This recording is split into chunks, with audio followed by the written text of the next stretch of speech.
Om Shanti. Good morning. आज हम मीठे प्यारे बाबा की मुरली सुनेंगे। सभी नए भाई बहनों के लिए है, क्योंकि जैसे हम 7 डेज़ का कोर्स करते हैं, इसलिए करते हैं कि हम परमात्मा की वाणी को अच्छे से समझ सकें। तो 7 डेज़ का कोर्स एक बेसिक कोर्स है। उसके बाद परमात्मा की वाणी जो चलती है वो हमारे डेली बेसिस पे होता है, जो हमारे मन की खुराक है। तो हमें रोज़ अपनी मन की खुराक देनी है, मन को भोजन देना है। जैसे तन को देते हैं वैसे ही। तो जो नए भाई बहन 7 डेज़ के कोर्स के बाद जो आते हैं, उनके लिए यह मुरली, इसमें हम बाबा की जो मुरली में आज के सब्जेक्ट में बात की जाएगी, तो वो सार सुनाया जाएगा और प्रश्नोत्तर सुनाया जाएगा, वरदान, धारणा और स्लोगन। यहाँ पर सबसे पहले मीठे बाबा हम बच्चों को, क्योंकि हमारे अविनाशी वो पिता है, तो वो अपना पिता का रोल प्ले करते हैं और हमें मीठे बच्चे कहकर वो सार रूप सुनाते हैं। फिर दूसरा, इस संसार में हम अज्ञानवश अपना जीवन जी रहे हैं, तो उसकी शिक्षा देते हैं। तो शिक्षक बनकर अभी संगम युग में आए हैं, तो यहाँ पर प्रश्न उत्तर जब पूछते हैं तो शिक्षक के रूप में, शिक्षक बनकर हमें पूछते हैं और वरदान देते हैं, तो सद्गुरु के रूप में हमें वरदान देते हैं। तो इस तरीके से हमें 3 रोल प्ले करते हैं एक मुरली में। तो आज हम सब मीठे प्यारे बाबा की वाणी सुनेंगे। ओम शांति। Good morning. 19/7/2023 की मुरली मीठे प्यारे बाबा हम बच्चों को कह रहे हैं, मीठे बच्चे, तुम्हारा यह जन्म बहुत ही अमूल्य है, क्योंकि बाप स्वयं इस समय तुम्हारी सेवा करते हैं। लक्ष्य सोप से तुम्हारे वस्त्र साफ करते हैं। तो बाबा ने कहा कि यह जन्म हमारा कैसा है, अमूल्य है, क्योंकि इस समय स्वयं तुम्हारी सेवा करते हैं। कौन? स्वयं भगवान हमारी सेवा कर रहे हैं। लक्ष्य सोप से तुम्हारे वस्त्र साफ करते हैं। लक्ष्य क्या है? एक साबुन की तरह है। और किसको साफ करेंगे? आत्मा को। तो वस्त्र बाबा ने कहा आत्मा को साफ करते हैं। बाबा का प्रश्न है हम बच्चों के लिए, तो अभी परमात्मा एक शिक्षक के रूप में रोल प्ले करते हैं, जो अल्लाह को सृष्टि का रचयिता कहते हैं। उनसे कौन सा प्रश्न पूछना चाहिए? भगवान को ही कहते हैं ना, सृष्टि का रचयिता। तो उनसे कौन सा प्रश्न पूछना चाहिए? उत्तर है बाबा का, उनसे पूछो, जब अल्लाह ने सृष्टि रची तो रचना के लिए उन्हें फीमेल चाहिए। भला अल्लाह की फीमेल कौन? जैसे माता को कहते हैं जननी, है ना। तो बाबा कहते हैं अगर उसको सृष्टि रचनी है तो कोई तो माता चाहिए ना। तो अल्लाह की फीमेल कौन होगी फिर? तो गॉड फादर कहते हो तो ज़रूर मदर भी चाहिए ना। तो परमात्मा तो फादर हुआ, तो जन्म देने के लिए मदर भी चाहिए। तो तुम बच्चे इस गुहराज को अच्छी तरह से जानते हो। अल्लाह की फीमेल है यह ब्रह्मा। तो जैसे श्रीमद् भगवद गीता में भी कहा गया है कि मैं पर काया प्रवेश करता हूँ और ब्रह्मा के द्वारा ब्राह्मण रचता हूँ। ब्रह्मा के द्वारा सृष्टि रची गई। तो यहाँ पर ब्रह्मा जो है एक माँ का रोल प्ले करते हैं, जिसके माध्यम से परमात्मा हम सब बच्चों को अडॉप्ट करते हैं, मुख वंशावली ब्राह्मण बनाते हैं। तो अल्लाह की फीमेल है यह ब्रह्मा, इसीलिए प्रजापिता ब्रह्मा कहा जाता है। ब्रह्मा के द्वारा ही प्रजा रची जाती है। यह है तुम्हारी बड़ी माँ। अब यहाँ पर ब्रह्मा बाबा को बड़ी माँ कहा जा रहा है, और छोटी माँ कौन होंगी? मम्मा, जो थी ही फीमेल, है ना, वो कुमारी थी, जो माँ के जैसे एक रोल प्ले किया। उम्र छोटा था उनका, लेकिन फिर भी उनकी जो रोल थे वो माँ के जैसे थे, तो सभी उनको प्यार से मम्मा कहते थे। तो बाबा जब भी बड़ी माँ कहेंगे, ब्रह्मा बाबा को कहते हैं, इस बात को मनुष्य समझ नहीं सकते, और इतनी गूढ़ बात है, इसको और कोई साधारण मनुष्य नहीं समझ सकते, केवल बाबा के बच्चे ही समझते हैं। आज गीत है, किसने यह सब खेल रचाया। ये जो सॉन्ग है इसको आप ज़रूर सुने।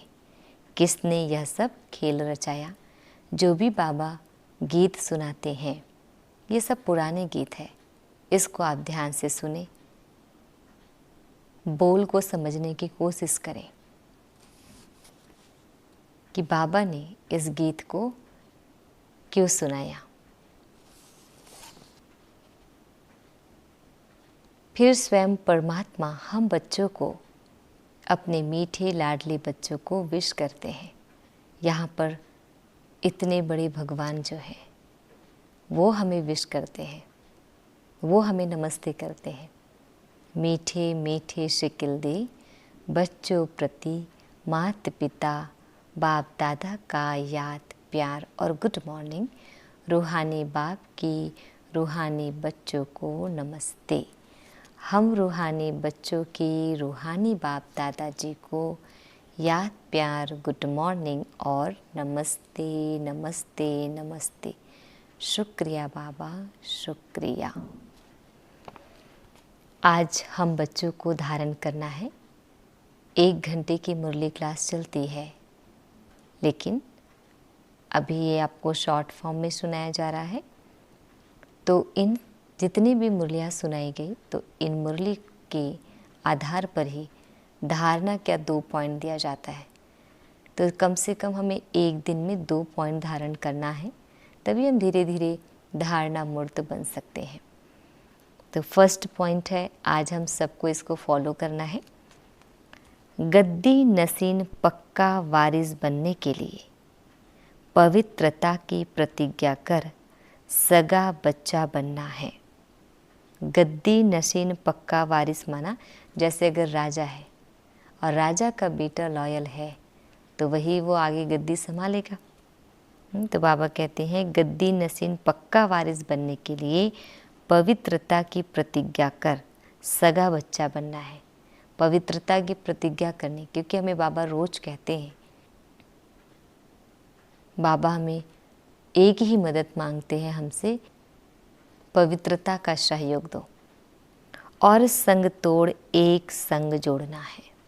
मेरा तो इष्ट बाबा दूसरा ना कोई, तो केवल एक परमात्मा के साथ ही बुद्धि योग जोड़ना है। सेकंड पॉइंट है, आप समान बनाने की सेवा करनी है। जैसे बाबा ने हमें अपने समान बनाते हैं, वैसे ही हम दूसरों को, हम खुद जैसे परिवर्तन होते हैं स्वभाव से, संस्कार से, रहन सहन, बोल चाल, सब कुछ हमारा परिवर्तन हो जाता है। वैसे ही रंग में हमें दूसरों को रंगना है, ज्ञान से, योग से, शक्तियों से, गुणों से। तो कांटे से कली, कली से फूल बनना और बनाना है। कांटे से हम कली और कली से फूल हम खुद भी बने और दूसरों को भी बनाएं। नए झाड़ की कलम लगानी है, क्योंकि संस्कार सबके पुराने हैं, बड़े कठोर संस्कार है। तो बाबा कहते हैं कि नई कली, नया झाड़, नया कलम लगाना है। तो अब नई दुनिया स्थापन हो रही है, तो सब कुछ नया चाहिए, तो संस्कार भी नया होगा, तो संसार नया बनेगा। तो इसलिए बाबा कह रहे नए झाड़ की कलम लगानी है। बाबा हम बच्चों को वरदान दे रहे हैं। यहाँ परमात्मा आपको बिना मांगे वरदान देते हैं। तो आज इस वरदान को आपको बार बार मन में रिपीट करना है, याद करना है कि आज मुझे परमात्मा ने किस वरदान से नवाजा है। तो आज का वरदान है, कर्मों की गुह्य गति के ज्ञाता बन। कर्मों की गुह्य गति के ज्ञाता बन, धर्मराजपुरी की सजाओं से बचने वाले विक्रमाजीत भव। कर्मों की गुह्य गति के ज्ञाता बन, धर्मराजपुरी की सजाओं से बचने वाले विक्रमाजीत भव। इसका डिटेल है, सजाओं के अनुभव को ही धर्मराजपुरी कहते हैं। हमें कौन देगा सजा? धर्मराज। सूक्ष्म लोक में ही मिलता है हमें पनिशमेंट। जैसे हमने 3 लोकों के बारे में बात करते हैं ना, ब्रह्मलोक, सूक्ष्म लोक, फिर साकार मनुष्य लोक। तो हम साकार मनुष्य लोक में जो भी विकर्म करते हैं, पाप कर्म करते हैं, मैं आत्मा जो भी करती हूँ, फिर घर जाने से पहले पहले हमें धर्मराज से सजाएं मिलती है। तो बाबा कह रहे हैं, बाकी धर्मराजपुरी कोई अलग स्थान नहीं है। लास्ट में अपने किए हुए पाप जमदूत के डरावने रूप में सामने आते हैं।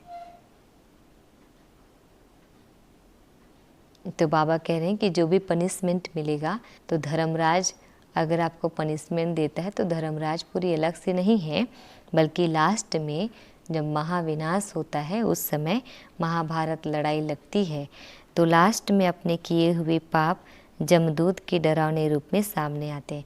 कहते हैं चित्रगुप्त, तो चित्रगुप्त अलग से नहीं आता, माना जो हम जीवन भर में जो कर्म किया है, तो वो चित्र सीनरी गुप्त रीति से हमारे भीतर चलता है, जिसको चित्रगुप्त कहा जाता है। तो वही कह रहे हैं बाबा, लास्ट में अपने किए हुए पाप जमदूत के डरावने रूप में सामने आते हैं, जो हमें बड़ा दुख देता है, तकलीफ देता है, अफसोस दिलाता है।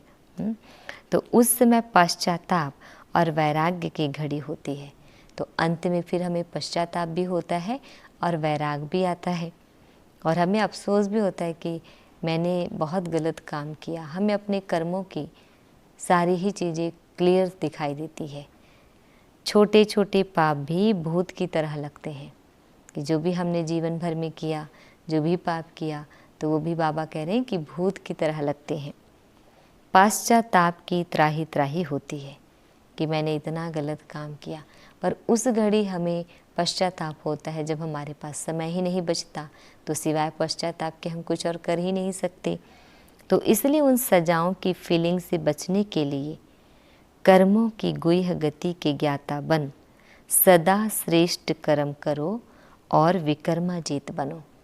तो बाबा कह रहे हैं कि आप उस घड़ी को, अंत घड़ी को पश्चाताप में बिताने की बजाय आप अभी अपने कर्मों की गुह्य गति को जानो, उसके ज्ञाता बनो, जिससे आपको अफसोस करने की आवश्यकता नहीं होगी, बल्कि आप अभी ज्ञान से और योग से अपने विकर्मों को, अपने पाप कर्मों को जो किए हुए हैं उसको साफ भी कर सकते हैं। और अभी वर्तमान में ऐसी कोई भी हम मन से, वचन से, कर्म से, दृष्टि, वृत्ति, कृति से किसी भी प्रकार से हम पाप कर्म या विकर्म नहीं करें आगे, और हमारा कोई कठोर संस्कार या पापों का बोझा और ना बढ़े। इसके लिए हमें अभी से पुरुषार्थ करना पड़ेगा। तो बाबा कह रहे हैं सदा श्रेष्ठ कर्म करो और विक्रमाजीत बनो। तो अभी हमें अभी से श्रेष्ठ कर्म करने के लिए पावर भी चाहिए, शक्ति भी चाहिए और ज्ञान भी चाहिए, तभी हम विक्रमाजीत बन सकते हैं। तो जैसे अभी बाबा ने एक चीज़ कही कि उन सजाओं की फीलिंग से बचने के लिए, तो फीलिंग कौन करता है? आत्मा करती है, सुख या दुख की अनुभूति।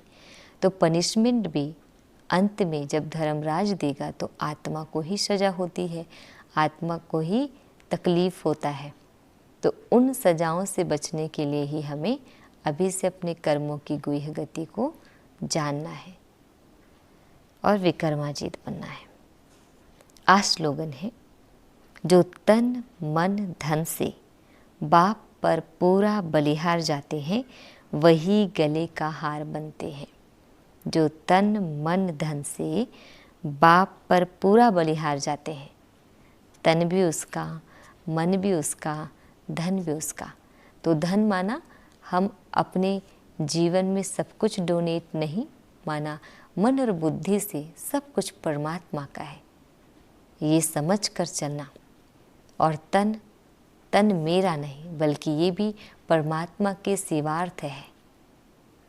ऐसे भाव से अगर हम जिए, और मन भी मेरा नहीं, जो भी विचार, जो भी संकल्प चलेंगे वो परमात्मा के ही चलेंगे। भगवान के जो शब्द होते हैं उसी का ही विचार मेरा मन करेगा। तो जो भी मेरे मन में विचार हो वो केवल परमात्मा के लिए हो।